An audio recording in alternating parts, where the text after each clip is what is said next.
آپ کو معلوم ہی ہے کہ حضرت معاویہ اور حضرت علی کے درمیان سول وار ہوئی، پھر یزید اور حضرت حسین کے درمیان سول وار ہوئی، اور اس کے اندر اہل بیت یعنی پروفٹ کی فیملی کو بہت بڑی تعداد کے اندر امیدز نے جو ہے وہ کیا کہنا چاہیے شہید کیا، ان کے ساتھ بڑا ظلم و جبر کیا۔ پھر دوسری تنقید ان پر یہ کی جاتی ہے کہ حضرت حسین رضی اللہ تعالیٰ عنہ کی شہادت کے بعد ابن زبیر رضی اللہ تعالیٰ عنہ کی خلافت قائم ہوئی، اور اس پر بھی ایک سول وار ہوئی، اور اس سول وار کے نتیجے میں کعبہ پر اٹیک ہوا، مکہ پر اٹیک ہوا، جس کے نتیجے میں کعبہ پر آگ لگ گئی، اور اس حوالے سے بھی لوگوں نے یہ کہنا شروع کر دیا کہ انہوں نے تو اللہ تعالیٰ کے گھر کو آگ لگا دی، ان کے ساتھ کیسے چلا جا سکتا ہے۔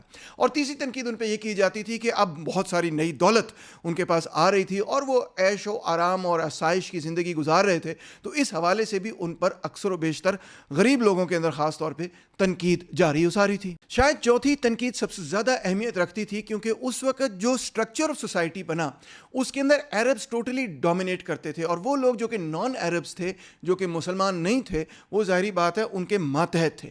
مگر اب یہ جو نان عربس تھے وہ بھی آہستہ آہستہ مسلمان ہو گئے، جن کو آپ کہہ سکتے ہیں موالی کہہ سکتے ہیں آپ، ان کو اس زمانے میں عرب اور عجم بولا جاتا تھا، مگر آبویسلی عجم کا لفظ جو ہے وہ ایک اچھا لفظ نہیں۔ عجم کا مطلب ہے میوٹ ہونا یا ممبل کرنا، بات کرنے کی کیپیسٹی نہ رکھنا۔ یہ اسی طرح ہے جس طرح سویلین اور باربیرین کا لفظ استعمال کیا جاتا ہے انگریزی زبان میں۔ مگر بہرحال یہ ایک اختلاف موجود تھا۔ اختلاف کی نوعیت یہ تھی کہ جو عجم کے لوگ تھے، پرشینز تھے، جو کہ بیسکلی نان مسلمز تھے، مگر اب انہوں نے اسلام قبول کر لیا تھا، ان کا انفیریئر سٹیٹس تھا، ان کا سٹیٹس تھا موالی سٹیٹس، اور ان کو ریکگنیشن صرف ملتی تھی جب ان کو کوئی عرب خاندان یا عرب فیملی یا عرب ٹرائب ان کو پیٹرنیج دے اور کہے ہاں یہ ہمارے ساتھ ہیں لوگ، یہ ہماری پروٹیکشن میں ہیں، تو اس کے حوالے سے ان کے پاس کچھ نہ کچھ سٹیٹس اور رائٹس ہوا کرتے تھے۔ اگر کوئی بھی عرب ٹرائب ان کو پروٹیکشن نہ آفر کرے تو ان کا کوئی سٹیٹس نہیں تھا، حالانکہ وہ اب مسلمان ہو چکے تھے، مگر پھر بھی عربز اور ان کے درمیان بہت بڑا فرق تھا، بہت بڑا تضاد تھا۔ ان کا جو ایکچوئل سوشل سٹیٹس تھا وہ وہی تھا جو کہ نان مسلمز کا تھا، اگرچہ وہ اب اسلام قبول کر چکے۔ اس کی سب سے بڑی مثال تو یہی ملتی ہے کہ جزیہ اور خراج جو مختلف ٹیکسز تھے اس کے حوالے سے کیا سسٹم چل رہا تھا۔ 720 تک بیسکلی یہ سسٹم چلتا رہا کہ موالی جو تھے اگرچہ وہ بہت پہلے اسلام کو قبول کر چکے تھے، مگر 720 تک وہ جزیہ بھی پے کری جا رہے تھے۔ جزیہ آپ سمجھتے ہیں کیا ہے؟ It's a poll tax. Poll tax کا مطلب ہوتا ہے کہ ہر فرد ایڈلٹ میل پہ وہ ٹیکس لگتا ہے، اور اس کا مقصد یہ ہے کہ جی ہر نان مسلم کو پروٹیکشن دی جائے گی، اور اس کی انکم کے ساتھ اس کا کوئی تعلق نہیں، پر پرسن ہر بندے نے اتنا ٹیکس دینا ہے، پروٹیکشن کا ایک قسم کا ٹیکس ہے، ٹھیک ہے۔ دوسرا ٹیکس تھا خراج کا ٹیکس۔ یہ بہت ہی امپورٹنٹ ٹیکس ہے، یہ ایک لینڈ ٹیکس تھا جو کہ کلیکٹیو لینڈز پہ لگایا تھا۔ یہ جو کلیکٹیو لینڈز تھے یہ اکثر عراق کے لینڈز تھے، یہ سعود کے لینڈز تھے، یہ ایجپٹ کے لینڈز تھے، اور جگہوں کے لینڈز تھے جو کہ کسی انڈیویجول کی پراپرٹی نہیں تھی بلکہ اسٹیٹ کی پراپرٹی تصور کیے جاتے تھے، اور ان پہ کلیکٹیو ٹیکس لگایا جاتا تھا۔ انفیکٹ اس ایک زمانے کے اندر جزیہ اور خراج کو ایک ہی سمجھا جاتا تھا۔ اس کی وجہ یہ تھی کہ جو خراج پے کرنے والے لوگ تھے وہی جزیہ بھی پے کرتے تھے، یہ دونوں چیزیں اکٹھی ہی پے کی جاتی تھیں، اور یہ بیسکلی نان مسلمس تھے یا وہ پرانے نان مسلمس تھے جو اب مسلمان ہو چکے تھے مگر پھر بھی جزیہ اور خراج پے کر رہے تھے، اور جو عربس تھے وہ پے کرتے تھے عشر، وچ واز بیسکلی 10%، جو بھی آپ نے ارننگ کی ہے ایگریکلچر سے اس کا 10% ٹیکس وہ پے کیا کرتے تھے، اور اس کے علاوہ آف کورس زکوٰۃ بھی پے کیا کرتے تھے، وہ تو آپ سمجھتے ہی ہیں کہ کیا چیز ہے۔ 717 میں امیدز نے ایک بہت بڑی ایکسپیڈیشن کی کہ بیزنٹینز کو ہرا دیا جائے، مگر وہ نہیں کامیاب ہوئے اس میں۔ انفیکٹ انہوں نے اتنا ٹیکس کیا لوگوں کو، اور اتنے خرچے کیے فوج پہ کہ بھئی ہم ان کو فتح کر لیں گے، کہ انفیکٹ ان کی اپنی ٹریجری ڈپلیٹ ہو گئی اور بہت برے حالات ہو گئے۔ اس وقت عمر ابن عبدالعزیز نے اقتدار حاصل کیا، وہ بنے خلیفہ، اور انہوں نے ریفارمز کرنے شروع کیے، ٹیکسیشن ریفارمز کرنے شروع کیے، اور یہ ریفارمز جنرلی بہت اچھے ریفارمز تھے، اور یہی وجہ ہے کہ عمر ابن عبدالعزیز کو ایون جب عباسیز نے انقلاب کر لیا تو ان کو کبھی بھی برا بھلا نہیں کہا، بلکہ ان کی ہمیشہ تعریف کی کہ he was one of the few امید کیلفس جنہوں نے ایک بہتر نظام انٹروڈیوس کرنے کی کوشش کی۔ سب سے پہلے تو یہ کہ انہوں نے جزیہ سارا موالی پر ختم کر دیا، یعنی وہ پرشینز جو کہ اب مسلمان ہو چکے تھے، جو ابھی تک یعنی کہ 720 تک جزیہ دے رہے تھے، انہوں نے کہا نہیں اب یہ جزیہ نہیں دیں گے۔ ایٹ دا سیم ٹائم انہوں نے خراج لینڈ کے حوالے سے یہ کہا کہ اب یہ جن لوگوں کے کنٹرول میں انہی کے کنٹرول میں لیں گے، اور یہ قطعی طور پہ پاسبل نہیں ہے کہ مسلمان جو ہیں ان کو خرید لیں۔ تو وہ جو پروسیس تھا جس میں کہ وہ لینڈ اونرز بنتے چلے جا رہے تھے اور پرائیویٹ نجی زمین اختیار کرتے چلے جا رہے تھے، اس کو روکا گیا, مگر ایٹ دا سیم ٹائم انہوں نے یہ کہا کہ ہاں مسلمانوں کو لیز کیا جا سکتا ہے land for a certain period of time etcetera, یہ پاسبل ہے, مگر at the same time full خراج جو ہے وہ دینا ہے موالی لینڈز پہ, سب نے دینا ہے. سو اس طرح سے جو خراج ٹیکس تھا it was levied on most land without regard for cultivators religion, یعنی کہ اب خراج ایک اسٹینڈرڈ ٹیکس بن گیا جو کہ کلیکٹیو لینڈز پہ لگایا جاتا تھا. ڈنٹ میٹر کہ وہاں پہ موالی کام کر رہے ہیں, عربز ہیں, کون نہیں ہے, وہ ایک اسٹینڈرڈائزیشن بن گئی ٹیکسیشن سسٹم کی. اور انفیکٹ جب عباسیز کا اقتدار قائم ہوا تو انہوں نے بھی بیسکلی اسی اسٹینڈرڈ فارم کو استعمال کرتے ہوئے خراج ٹیکس سسٹم چلایا. اور انفیکٹ آپ کو یہ پتہ ہونا چاہیے کہ جو مسلم اسٹیٹ سے ان کا مین ریونیو سورس تھا ہی یہ ٹیکس, یعنی دا خراج ٹیکس. اب ہم بات کرتے ہیں جناب دی عباسد ریولوشن کے بارے میں. سب سے پہلے تو اس کی سگنیفیکنس آپ کو یہ بتاؤں کہ ایک طرح سے اگر اسلام پہلا انقلاب تھا تو ہسٹورینز ہمیں یہ بتاتے ہیں کہ یہ اسلام کے اندر ایک دوسرا انقلاب تھا. انقلاب جو ہوتے ہیں سرکار وہ بڑے ہی ریئر ہوتے ہیں, اگرچہ ہم جیسے لوگ جو لال لال کپڑے پہنتے ہیں ہر وقت انقلاب کہتے رہتے ہیں, اور 20th سینچری میں بے تحاشا انقلاب ہوئے ہیں, مگر انفیکٹ جب آپ تاریخ کو اٹھا کے دیکھتے ہیں تو انقلاب بہت ہی ریئر ہوتے ہیں. عباسد ریولوشن جو ہے 747 میں شروع ہوا اور 750 میں وہ کامیاب ہوا. ابو مسلم نے اس کو ملٹریلی اور پولیٹیکلی لیڈ کیا اور یہ بڑا زبردست ریولوشن تھا. اس پیریڈ کو سمجھنے کے لیے ہمیں یہ سمجھنا ہوگا کہ اسلام کے بیسکلی 3 مین انٹلیکچوئل سینٹرز بن چکے تھے. ایک تو آف کورس مکہ اینڈ مدینہ جو کہ اسپریچول سینٹر قبول کیا جاتا تھا, مانا جاتا تھا, تمام لوگ وہاں پہ حج جو ہے ادا کرنے جایا کرتے تھے, ہر سال انفیکٹ جایا کرتے تھے. دوسرا ایک پولیٹیکل سینٹر جو عرب پاور کا سینٹر تھا وہ آف کورس تھا امیت پاور کا بھی centre, and that was Syria. Syria ایک دوسرا سینٹر تھا بیسکلی آپ سوچ لیں کہ اسلامک پولیٹیکل تھاٹ کا. اور تیسرا ایک سینٹر جو سیریا کو ہر وقت چیلنج کرتا رہتا تھا وہ تھا عراق اور خراسان کا علاقہ. اب یہاں پہ بہت سارے عربز بھی رہتے تھے, بٹ آف کورس یہ مینلی ایک پرشین ایریا تھا, پرشین میجورٹی ایریا تھا, تو عربز اور پرشینز آپس میں ایک دوسرے کے ساتھ مکس ہو چکے تھے, خاص طور پہ خراسان کے اندر. تو آپ ڈفرینشیٹ ہی نہیں کر سکتے تھے کون عرب ہے کون اجمی ہے کون عربی ہے, آپ ڈفرینشیٹ نہیں کر سکتے تھے. ان کی آپس میں شادیاں ہو چکی تھیں, ان کی زبان بھی آپس میں مکس ہو چکی تھی, تو لہٰذا خراسان کے اندر ایک عرب اور موالی مکس پیدا ہوا جو کہ بہت ہی انقلابی ثابت ہو. بائی دی وے میں آپ کو ویسے بتاتا چلا جاؤں کہ ویسے تو بہت اچھی کتابیں ہیں عباسد ریولوشن پہ, مگر مجھے یہ کتاب بہت اچھی لگی, Black Banners from the East. 2 volume کتاب ہے اور دونوں والیومز ہی ایبسلیوٹلی زبردست ہیں اور میں نے ان کو پڑھ کر بہت کچھ سیکھا. تو بہرحال عباسد ریولوشن ایک انڈر گراؤنڈ موومنٹ تھی, فیسینیٹنگ. جس طرح کوئی انڈر گراؤنڈ کمیونسٹ یا بولشوک موومنٹ ہونا, بالکل ویسے انہوں نے اپنا پروپیگنڈا بڑے سیکرٹ طریقے سے کیا. اور انہوں نے کبھی یہ نہیں بتایا کہ جو ہاشمائٹ فیملی کے کون سے ممبر کو آگے خلیفہ بنایا جائے گا. انہوں نے اس بات کو ٹاپ سیکرٹ رکھا اور بڑے سیکرٹ طریقے سے اپنا پروپیگنڈا, اپنا بیانیہ, اپنا نیریٹو جو ہے لوگوں کے اندر پھیلاتے چلے گئے اور آرگنائز کرتے چلے گئے. It's actually quite brilliant. اور میں ایک علیحدہ ایپیسوڈ بناؤں گا جس کے اندر میں سمجھاؤں گا کہ یہ پوری ٹرانزیشن کیا تھی, امیدز کیا تھے اور عباسدز کیا تھے اور کیوں یہ ٹرانزیشن ہوئی. مگر بہرحال اس وقت اتنا سمجھنا ہی بہت ہے کہ ان کا جو پاور بیس تھا, سینٹر تھا, وہ خراسان تھا, جہاں سے ابو مسلم نے اپنے ٹروپس تیار کیے اور تیار کرتے ہوئے 3 سالوں کے اندر امیہ ڈائنیسٹی کو بالکل مکمل طور پہ ڈیفیٹ کر دیا. عباسد ریولوشن کے نتیجے میں ایک نیا سنتھسس پیدا ہوا جس میں آف کورس عرب ٹریڈیشنز بھی شامل تھے, مگر اس کے ساتھ ساتھ فارسی اور پرشین ٹریڈیشنز بھی شامل تھے. اور مزید یہ کہ وہ گریک ہیریٹیج کو بھی اپنے ساتھ جوڑنا چاہتے تھے. یہ کہتے تھے کہ کرسچینٹی نے تو ساری گریک ہیریٹیج چھوڑ دی ہے, ہم اس ہیریٹیج کو آگے لے کر بڑھ رہے ہیں. یعنی وہ یہ کہنا چاہتے تھے کہ دنیا کی جتنی سویلائزیشنز ہیں, یا کم سے کم مڈل ایسٹ کی جتنی ایڈوانس سویلائزیشنز ہیں, ان تمام سویلائزیشنز کے بیسٹ فیچرز کو لے کے ہم ایک سنتھسس بنا رہے ہیں اور ہم سارے ٹریڈیشنز کو انڈر دا بینر آف اسلام آگے لے کر بڑھ رہے ہیں. خیر, یہ تو ان کا سنتھسس تھا جو انہوں نے ریاست بنائی, اس کا ایک قسم کا فریم ورک تھا. مگر بہرحال جو ان کا امیڈیٹ پروپیگنڈا تھا امیدز کے خلاف وہ یہی تھا کہ جناب علی جو ظلم و زیادتی اہل بیت کے ساتھ کی گئی ہے, ہم اس کے حوالے سے انصاف چاہتے ہیں. اور یہ بہت پاورفل پروپیگنڈا تھا. اوبویسلی آپ سمجھ سکتے ہیں, شاید اس کو پروپیگنڈا بھی نہیں کہنا چاہیے, اس کو یہی کہنا چاہیے ایک بہت پاورفل بیانیہ تھا, ایک بہت پاورفل نیریٹو تھا. اور دوسرا اس کے ساتھ ساتھ انہوں نے اس چیز کو مکس کیا اس پوائنٹ آف ویو کے ساتھ کہ جو بھی مسلمان ہیں اس کے برابر کے حقوق ہونے چاہیے. یہ کیا عجیب سی بات ہے کہ عربز, ایتھنک عربز جو عربی بولتے ہیں ان کے حقوق زیادہ ہیں, اور وہ جو کہ فارسی بولتے ہیں مگر ہیں مسلمان, ان کو حقوق ملتے ہی کوئی نہیں. تو ان میں برابری لے کر آنی. تو امیدز کی سب سے بڑی آپ کہہ لیں ویکنس ہی یہ تھی کہ وہ ان میں عرب ڈومیننس تھی, اگرچہ وہ ایک مسلم امپائر تھا, اور مگر وہ مسلمان جو کہ فارسی تھے, جو کہ پرشینز تھے, ان کے برابر کے حقوق نہیں تھے. تو جب ایک ایسا ایلیمنٹ ابھرا ہاشمائٹ فیملی کے اندر سے جنہوں نے یہ کہا کہ ہم عربز اور پرشینز کے درمیان مکمل برابری پیدا کریں گے، تو پرشینز نے ان کا بھرپور ساتھ دیا، خراساں سے ایک بہت بڑا ریبیلین ہوا۔ تیسرا، اس انقلاب کا دلچسپ ایسپیکٹ یہ ہے کہ یس، عراق کے اندر ایک اپنی ریشنل کنسیپشن آف تھیولوجی بھی موجود تھی، عراق کے اندر ایک ریشنل کنسیپشن آف جورسپروڈنس بھی موجود تھی۔ یہ نہیں کہا جا سکتا کہ یہ عباسد ریولوشن کا سپر اسٹرکچر تھا، کانشیسلی یہ عباسد ریولوشن پیدا کرنے کی کوشش کر رہے تھے، مگر یہ ضرور کہا جا سکتا ہے کہ عراق کا پوائنٹ آف ویو، خراساں کا پوائنٹ آف ویو اور سیریا کے پوائنٹ آف ویو کے اندر بہت بنیادی اختلاف ضرور پایا جاتا تھا۔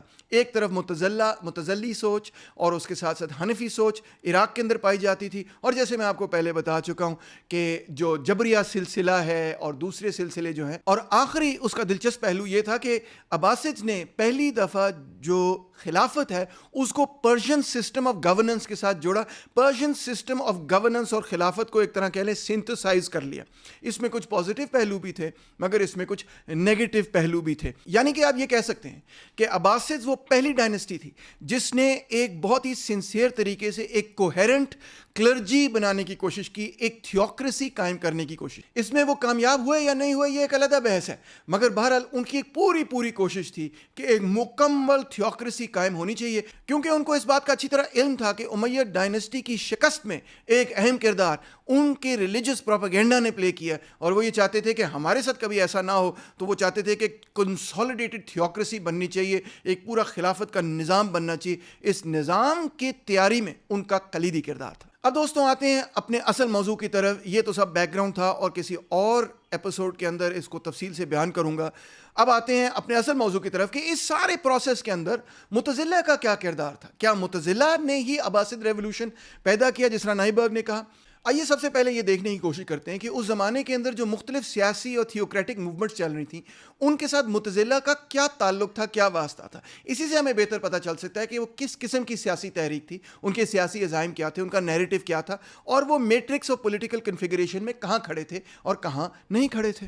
ایک بات تو آپ کو میرے ماضی کے لیکچر سے پتہ چل ہی گئی ہوگی، اور وہ یہ کہ معتزلہ سلسلہ بذات خود قدریہ سلسلہ کے اندر سے نکلا، یعنی کہ وہ لوگ جو یہ کہتے تھے کہ انسان ایک فری ول رکھتا ہے، اپنی مرضی سے کچھ بھی کر سکتا ہے، اپنے اوپر اختیار رکھتا ہے، اپنے فیصلوں پر اختیار رکھتا ہے، انہی میں سے معتزلہ سوچ آگے ڈیولپ ہوئی۔ تو ان کا ایک دوسرے کے ساتھ بہت قریبی تعلق تھا، بلکہ بہت سارے لوگ تو یہی کہتے ہیں کہ بیسیکلی معتزلہ سوچ قدریہ سلسلے کا اگلا قدم تھا۔ دوسرا، معتزلہ اور شیعہ کا آپس میں بہت قریب تعلق تھا۔ واصل ابن عطا نے ہی تصور دیا امامت المفضول کا، تو جو کہ لیٹر زیدی ڈاکٹرن کا حصہ بن گیا۔ اور اسی طرح ہسٹورینز ہمیں یہ بھی بتاتے ہیں کہ واصل نے النفس الزکیہ، جن کا اصل نام محمد بن عبداللہ بن حسن تھا، ان کے انقلاب کو، ان کی بغاوت کو بھی سپورٹ کیا۔ تو ہسٹورینز ہمیں یہ بتاتے ہیں کہ معتزلہ اور زیدیہ سلسلہ کے درمیان ایک بہت ہی قریبی تعلق تھا۔ انفیکٹ آج بھی اگر آپ زیدی سلسلے کو سمجھیں تو آپ کو یہ نظر آئے گا کہ بہت سارے ان کے خیالات معتزلہ سوچ کے ساتھ بالکل سہمت ہیں، جڑے ہوئے ہیں، ایک جیسے ہیں۔ اور بعد میں ہم دیکھتے ہیں کہ ابراہیم النظام، جو کہ ایک بہت امپورٹنٹ تھیوریٹیشین تھے معتزلہ سوچ کے، انہوں نے بھی بہت ساری آرگیومنٹس شیعائٹ تھاٹ سے لیں، تو اس کا مطلب ہے شیعائٹ تھاٹ اور معتزلہ سوچ ایک دوسرے کے بہت قریب تھی۔ ایک اور جو بہت اہم موومنٹ تھی جو کہ معتزلہ سلسلے سے پہلے کی تحریک تھی، اس کا نام تھا جامعہ۔ جامعہ تحریک کے بارے میں نے آپ کو ماضی کے ایک ایپیسوڈ میں بتایا تھا، ایپیسوڈ 7 کے اندر۔ یہ ایک ریوولٹ تھا امیدز کے خلاف، امیہ ڈائنسٹی کے خلاف ایک انقلاب تھا جو کہ کامیاب نہیں ہوا، اس کو کرش کر دیا۔ جامعہ سلسلے کے لوگ ہی وہ لوگ تھے جو سب سے پہلے یہ کہتے تھے قرآن کریٹڈ ہے، اور معتزلہ سلسلے نے بھی اس سوچ کو اپنایا، اور دونوں یہ کہتے تھے کہ موالی جو ہیں ان کے برابر کے حقوق ہونے چاہیے۔ یعنی اس طرح سے آپ دیکھ سکتے ہیں کہ ان دونوں کے درمیان بہت کامن چیزیں تھیں۔ ابن تیمیہ بلکہ یہ کہتے ہیں کہ ایوری معتزلہ از اے جامعہ بٹ ناٹ ایوری جامعہ از اے معتزلہ، یعنی کیونکہ معتزلہ بھی اس بات پر یقین کرتے ہیں کہ قرآن کریٹڈ ہے، اس وجہ سے یہ آپ کہہ سکتے ہیں کہ جامعہ وہ سپر کیٹیگری ہے جس کے اندر معتزلہ بھی شامل ہیں۔ ماضی کے ایک اور ایپیسوڈ سے آپ کو یہ بھی پتا ہوگا کہ ہمیشہ معتزلہ کی کوشش یہ تھی کہ مرجیہ اور خارجیہ کے درمیان کوئی رستہ نکالا جائے۔ تو اس کا مطلب یہ ہے کہ جو فیتھ کے اوپر ڈس ایگریمنٹ تھی وہ فنڈامنٹل تھی، کہ کس طرح سے وہ کھڑے ہیں، کیا کہہ رہے ہیں، ایکسیٹرا۔ اور بنیادی سوال یہ تھا کہ وہ بندہ جس نے کوئی بہت ہی برا کام کیا ہو، دوسرے مسلمانوں کا قتل عام کیا ہو، زنا کیا ہو اور بہت ہی کوئی بدی کی ہو، کیا اس کو مسلمان تصور کیا جا سکتا ہے؟ ظاہری بات ہے اشارہ امیدز کی طرف تھا۔ تو مرجیہ جو کہتے تھے وہ کہتے تھے جی بالکل، کیونکہ ایمان اگر کسی نے قبول کر لیا ہے تو پھر اس کے اعمال جیسے مرضی ہوں، اس نے اگر ایمان دل میں قبول کر لیا ہے، جیسے مرضی ایمان ہو، اس کو ہم مومن سمجھیں گے، اس کو ہم مسلمان سمجھیں گے۔ دوسری طرف حسن البصری کا نقطہ نظر تھا، وہ یہ کہتے تھے کہ ہاں ہم ان کو مسلمان سمجھیں گے مگر ان کو ہم منافق مسلمان سمجھیں گے، کیونکہ منہ سے تو یہ کہتے ہیں یہ مسلمان ہیں مگر در حقیقت یہ اس پر توجہ نہیں دیتے، اس پر غور نہیں کرتے، اس پر عمل نہیں کرتے۔ اور خارجی نقطہ نظر بھی آپ جانتے ہی ہوں گے، وہ تو یہ کہتے تھے صاف صاف کہ یہ کافر ہیں، ان کو قتل کر دو، ان کے خلاف جہاد کیا جائے۔ تو واصل ابن عطا کا یہ خیال تھا کہ نہیں، منافق سے زیادہ ان کو فاسق کہنا چاہیے، ان کو فاسق کہنا چاہیے، اور اس کے لیے انہوں نے قرآن مجید 32:18 کا حوالہ دیا کہ فاسق اور مومن کا آپس میں کوئی they have nothing in common، یعنی کہ ان کے درمیان کوئی چیز مشترک نہیں ہے، وہ بالکل ایک دوسرے سے مختلف ہیں۔ تو اس طرح سے آپ دیکھ سکتے ہیں کہ فیتھ کے کویسچن پالیٹکس کے کویسچن کے ساتھ جڑے ہوئے ہیں، اور اس میں ہارڈ لائنر جو اینٹی امیدز ہیں وہ خارجی ہیں، اور اس کے بعد آپ کہہ سکتے ہیں معتزلہ ہیں، اور اس کے بعد آپ کہہ سکتے ہیں حسن البصری کا گروپ ہے، اور مرجیہ جو ہیں ان کے بارے میں آپ کہہ سکتے ہیں کہ یہ تو بیسکلی پرو امید ہیں۔ اسی لیے کبھی کبھار ہسٹورینز اور اس زمانے کے ہسٹورینز بھی ان کو سافٹ ہارٹڈ خارجائٹس کہا کرتے تھے۔ میرا خیال ہے یہ شاید درست ہو، شاید درست نہ ہو، مگر اس سے آپ کو اندازہ ہو جاتا ہے کہ بیسکلی وہ اینٹی امید ہی تھے۔ تو آئیے اب نائبرگ کا جو 1938 میں پوائنٹ آف ویو تھا کہ جی they constituted the theological super structure of the Abbasid revolution, کیا وہ درست کہہ رہے تھے؟ کیا یہ عباسد کا نظریہ تھا؟ کیا یہ عباسد کا نیریٹو تھا؟ معتزلہ کیا عباسد کو ہی لے کر آ رہے تھے؟ اس کا جواب ولیم مونٹگومری واٹ نے ارلی اسلام کے اپنے ایک آرٹیکل میں بہت خوبصورت انداز میں دیا ہوا ہے۔ وہ آرٹیکل ہے واز وسیل اے خارجائٹ، ارلی اسلام ان کی کتاب کے اندر یہ موجود ہے مضمون۔ تو اس میں ہم پڑھتے ہیں سب سے پہلے تو یہ کہ ہارون الرشید کے دور کے اندر جو معتزلائٹس تھے ان کے خلاف ریاست نے ان کو پرسیکیوٹ کیا، ان کے خلاف تھی ریاست۔ ہارون الرشید نے بشر المرسی جو ہے ان کو تھریٹن کیا، اور اس کی وجہ سے بشر جو ہے ان کو انڈر گراؤنڈ زندگی گزارنی پڑی، اور انہوں نے یہ بھی کہا ہارون الرشید نے کہ کسی بندے نے یہ جامد فلسفی دی، نقطہ نظر دیا کہ دا قرآن از کریٹڈ، تو اس کی ایسی کی تیسی کر دیں گے، اس کو ہم جیل میں ڈال دیں گے، اس کو ہم ایگزیکیوٹ بھی کر دیں گے۔ اسی طرح اور بھی ہمارے سامنے قدریہ سلسلے کے حوالے سے تھمامہ ابن اشراس ابو من النمیری بھی شامل ہیں، جن کو بھی امپریزن کیا گیا ہارون الرشید کے آرڈرز پہ۔ تو اس طرح میں نظر آتا ہے کہ ہارون الرشید کے پیریڈ کے اندر انفیکٹ معتزلہ سلسلہ ایک ہیریٹیکل سیکٹ مانا جاتا تھا، پرو اسٹیٹ نہیں مانا جاتا تھا، اسٹیٹ اس کو اون نہیں کرتی تھی، اور یہ بڑی امپورٹنٹ آرگیومنٹ ہے جو مونٹگومری واٹ نے دی۔ دوسری بات یہ کہ معتزلہ سلسلے کی جو اسپیسیفک ڈاکٹرنس ہیں، خاص طور پہ المنزلہ بین المنزلتین، اس کا کوئی عباسد ریولوشن سے تعلق نہیں، نہ کریٹڈنس آف دا قرآن کا عباسد ریولوشن سے کوئی تعلق ہے، کیونکہ عباسد ریولوشن کا جو مین نیریٹو ہے وہ یہی تھا کہ اہل بیت کے ساتھ جو ظلم و جبر ہوا، جو ان کو شہید کیا گیا، ہم چاہتے ہیں کہ ان کو انصاف ملے۔ یہ ان کا سب سے مین بڑا نیریٹو تھا، جس کی وجہ سے یہ ان کی وننگ آرگیومنٹ تھی، جس کی وجہ سے آپ کہہ سکتے ہیں، جس کے ارد گرد آپ کہہ سکتے ہیں انہوں نے اپنے انقلاب کو آرگنائز کیا۔ تو انقلاب کی آرگنائزیشن کے حوالے سے جب ہم دیکھتے ہیں کہ عباسدز کیا کہہ رہے تھے اس ارلی پیریڈ میں، تو ہمیں نظر یہ آتا ہے کہ وہ معتزلہ آرگیومنٹس کو ٹیک اپ نہیں کر رہے تھے۔ یہ بات بالکل کلیئر ہوگی۔ اور مزید یہ کہ ہمارے پاس کوئی ہسٹوریکل ایویڈنس ایسا بھی نہیں ہے کہ جس میں کوئی معتزلہ کا مین تھنکر عباسد کے کسی مین تھنکر یا آرگنائزر کے ساتھ ان کی کوئی ملاقات ہوئی ہو، ان کا آپس میں کوئی تعلق ہو، ایسا بھی ہمارے پاس کوئی ہسٹوریکل ایویڈنس موجود نہیں ہے۔ اور پھر ہم یہ دیکھتے ہیں کہ معتزلہ ڈاکٹرن خود آہستہ آہستہ کانٹرڈکٹری تھاٹ سے ایمرج کرتا ہے، اور ہم صرف یہ کہہ سکتے ہیں کہ کوئی سسٹمیٹک ڈاکٹرن یہ ابو الہدیل کے پیریڈ کے اندر جا کے، یعنی کہ ہارون الرشید مامون الرشید کے پیریڈ میں جا کے یہ ایک سسٹمیٹک ڈاکٹرن بنتا ہے، ادروائز یہ کوئی ایک یونیفائڈ پارٹی تو تھی ہی نہیں اس پیریڈ کے اندر۔ سو نتیجہ کیا ہوا؟ نتیجہ دوستوں یہ ہوا کہ بہت سارے مختلف گروپس تھے جو امیہ ڈائنیسٹی کے خلاف لڑ رہے تھے۔ میں نے آپ کو بتایا آبویسلی کہ جو اہل تشیع تھے وہ تو ان کے خلاف لڑتے ہی رہے، آپ اس کی ہسٹری جانتے ہیں، حضرت علی رضی اللہ تعالیٰ عنہ، حضرت حسین رضی اللہ تعالیٰ عنہ، اور بہت سارے اور ریبیلینز اس قسم کے ہوتے رہے۔ دوسری طرف جامائٹس بھی ان کے خلاف لڑتے رہے۔ پھر تیسری طرف آپ کو یہ پتہ ہوگا کہ جو خراساں کا ریبیلین تھا، جو ہاشمائٹس تھے، جو حضرت عباس کے فالوورز تھے اور فیملی سے تعلق رکھتے تھے، وہ بھی لڑتے رہے۔ اور پھر آبویسلی معتزلائٹس بھی امیدز کے خلاف ہوتے چلے گئے۔ تو اس کا مطلب ہے they were one of the many groups. یہ نہیں کہا جا سکتا کہ وہ مین گروپ تھے، انہوں نے تھیولوجیکل سپر اسٹرکچر دیا، مگر کیونکہ امیدز کے خلاف کئی مختلف قسم کی بغاوتیں ہو رہی تھیں، تو معتزلائٹس بھی ان بغاوتوں کے حوالے سے کچھ کچھ نرم گوشہ بھی رکھتے تھے اور ان کے خلاف لڑنا بھی چاہتے تھے. متزلہ سوچ انفیکٹ اسٹیٹ ایڈیالوجی صرف تب بنتی ہے جب چوتھی سول وار ہوتی ہے, جو المامون اور الامین کے درمیان ہوئی, جو دو بھائی تھے اور دونوں ہارون الرشید کے بیٹے تھے. ان کے درمیان جب سول وار ہوئی اور ہم دیکھتے ہیں کہ المامون اس سول وار کے اندر کامیاب ہوئے, تو انہوں نے پھر متزلہ سلسلے کو 813 کے اندر جب ان کی کامیابی ہوئی تو انہوں نے بیسیکلی اس کو اسٹیٹ ڈاکٹرن بنایا. اگلے ایپیسوڈ میں دیکھیں گے کہ کیوں المامون نے منہا شروع کیا, اس کے پیچھے سیاسی وجوہات کیا تھیں, اس کے پیچھے مذہبی یا دینی وجوہات کیا تھیں, سماجی وجوہات کیا تھیں. ان سب چیزوں کو اگلے ایپیسوڈ میں سمجھنے کی کوشش کریں گے. لائک, سبسکرائب اور شیئر ضرور کیجیے گا. Thank you so much.